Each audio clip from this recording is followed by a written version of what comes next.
Hey guys, VTech here, Blueberry Hill. So it's February 12th. The only thing I'm doing today is actually swapping the zone controller, which failed. Well, we don't know why it failed, but it failed. This is a Honeywell zone controller. It's supposed to be pretty straightforward. These are supposed to be pretty robust, but something is not working right, and we can't get it to actually function with the thermostat and to manage the equipment. So James bypassed the zone controller, and here's the line that's coming from the actual thermostat downstairs in the hallway, and it's working just fine. So my job today is to just swap that zone controller out. Nothing too crazy, just wire for wire, pin for pin. That is the zone controller we're putting in, is this one. I actually have that one running upstairs in the game room. We had zero trouble with it. We basically, wired it up, turned it on, and it just magically worked. The Honeywell one, we had no conversation with the air handler and the AC unit at all. It was kind of like dead on arrival. James bypassed it, like I said, with the thermostat itself, and the equipment's running. So I'm gonna swap it out, and everything should be like for like. It's the same connections, same color coding, same everything, but we'll see if this one works. So I'm gonna switch to time lapse, and we're just gonna swap it out. See you in a bit. So I'm just going to swap out the zone controller, the Honeywell one, for the SmartZone controller. I'm doing the 4X, the 4 zone controller circuit board you see me putting up on the header right there. Basically, it's a wire-to-wire transfer. It has a few more functions that you can actually tune. It's got dip switches for switching to a heat pump and letting the certain wires manage the heat on or cool on aspect of the thermostats. So this actually worked really well, because by the time I got all said and done, everything worked just fine. The Honeywell one didn't work. We don't know why. We don't care. The new one worked, so we're good to go. The upstairs zone controller, the game room, that worked out of the box, so that's what we went with, the same unit. And we're just trying to wire everything up. So a small continuation of the wiring. I'm going to show you the zone controller. After talking to James, we decided to remove the jumpers that we had in place with that we used for the Honeywell one, and that was because the brown wire is supposed to be on for heat. That's what we were setting on the thermostat, and I have to wire the thermostat. We pulled the brown wire out while James jumpered the equipment straight from the thermostat to the unit, Anyway, so I'm finished with the wiring there. I'm going to turn it on in a minute after I update the thermostat itself, plugging in the brown wire. And then I'm going to do the same thing to the upstairs unit, which is actually working, but we did jump the hot on heat brown wire. So I'm going to do the exact same thing on the zone controllers, because they're now the same. And these zone controllers have a heat pump controls on them. So James was happy about that. We discussed removing the jumpers to take care of that. It's much cleaner, obviously. And there's settings for it, dip switches. They'll let you do heat pump control and how the O-B wire is used. We're using it, like I was saying, on heat. So that's what the brown signal is going to, brown wire signal is for heat, is going to come on.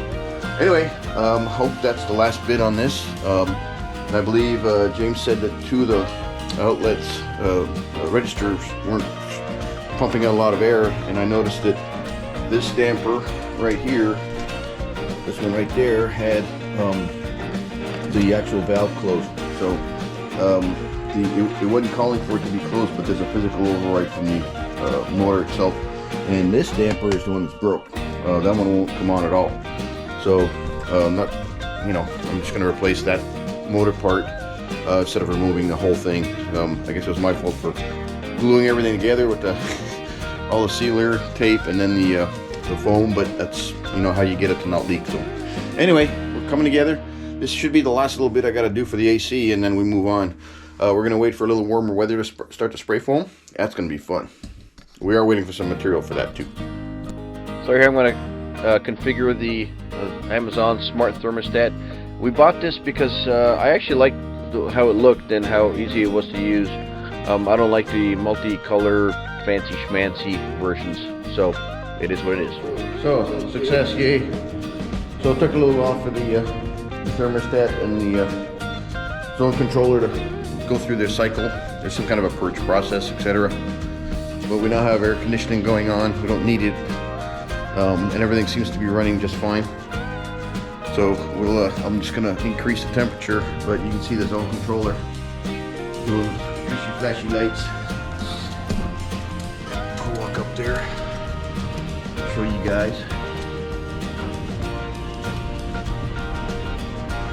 And everything. Oh my God! Okay, there we go. It's pretty quiet, even right here. So there we go. They have a thermostat thing that can go into the plenum. I'm not installing it, so it's not a big deal. It would show a temperature here inside the plenum for the air handler, if that was the case. But James said I don't really technically need it, so it is what it is.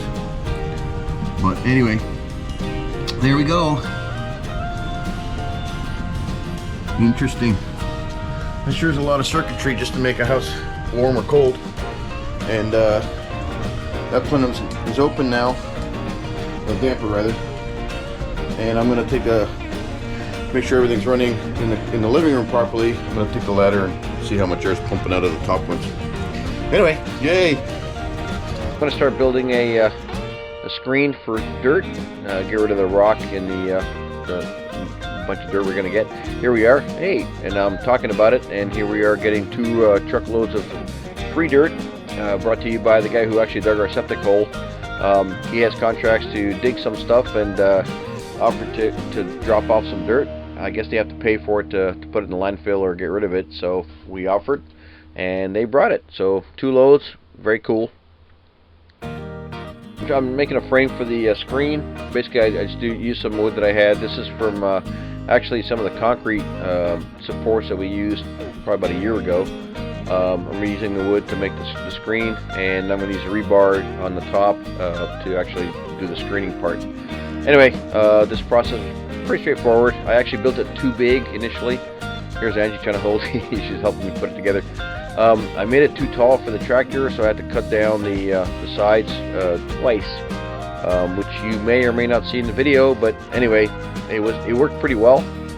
Except for the fact that it was too tall for the bucket to actually be useful. So anyway, a little adjustment, but we made it work. So this is, you know, there's no rhyme or reason here. I didn't measure a darn thing here making this. I just put wood together, screwed it down, cut it on in place. And on I went, and then later on you'll see us put some rebar for the screening part, and that'll get rid of all the big rock out of the piles of dirt we have. If you look to the left where the septic is, well, now you can't see it, but anyway, here we're putting the rebar on. We're just kind of nailing it in. Later on I actually had to reinforce the nails. I only put 2 nails, one top, one bottom. I had to go back and put 2 or 3 top and bottom, so the rebar wouldn't pop off the screen when I was using it.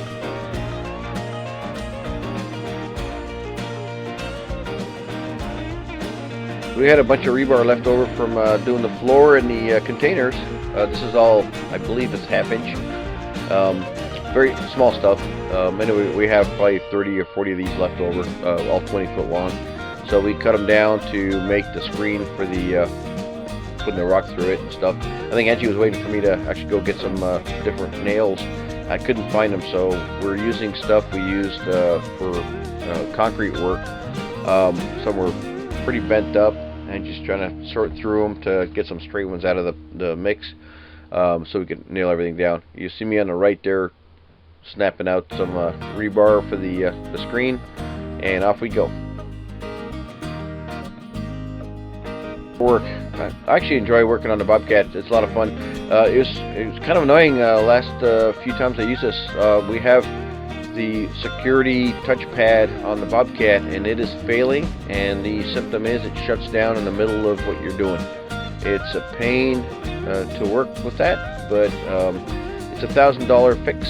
I know how to fix it, It's basically a short somewhere in the panel. I do the old Fonzie hammer with the fist thing on the side of the panel, and it comes back to life, but it is annoying. Anyway, here see me doing the bobcat work. I'm trying to get all the big rocks out of the way. The tractor's not really good for this. It's not strong enough to actually get some of this rock out of the way. And the grapple was fantastic to do this because it actually screens some of the dirt out of the way, and I'll just grab the rock up. So that's what I was doing. To be honest, I really love doing this kind of stuff. It's kind of fun until the bobcat shuts off on you when you're not expecting it because of that security panel thing. But anyway, I'll fix that later on.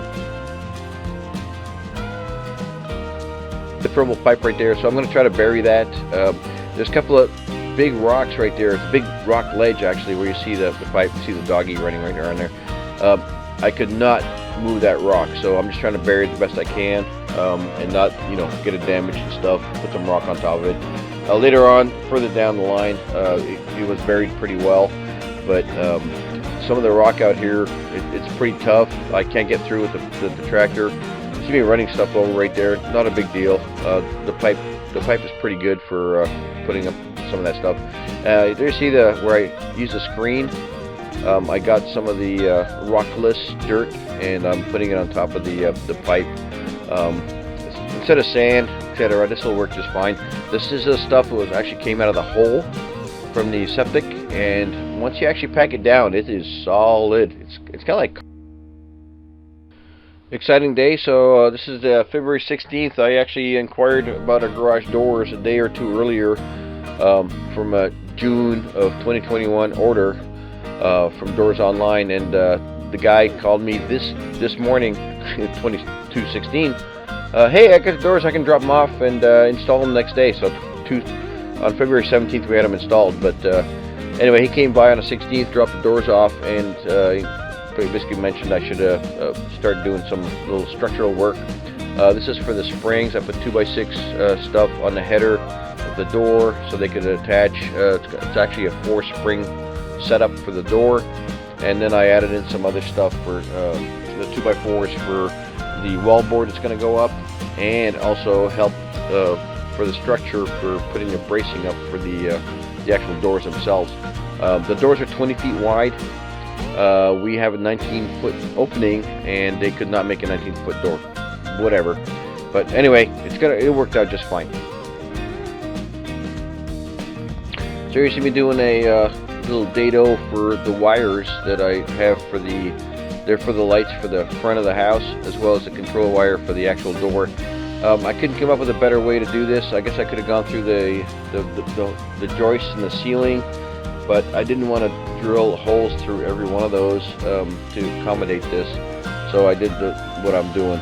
Basically recessing it's going to be right below the springs for the door itself, and hopefully the guys that are doing the wallboard aren't going to puncture the wire.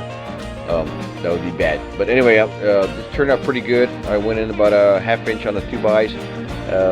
Used the chisel to knock it out, and then put the wire in there, make it nice and neat. So we're just gonna have to be careful. I'm trying to be the same height across the whole thing, so we don't put nails in the where we're not supposed to. And here's a line. Anyway, thanks for watching, guys. This is the end of this video. It's a short one, but we're going to start the next one. It's going to be the garage install and some other stuff.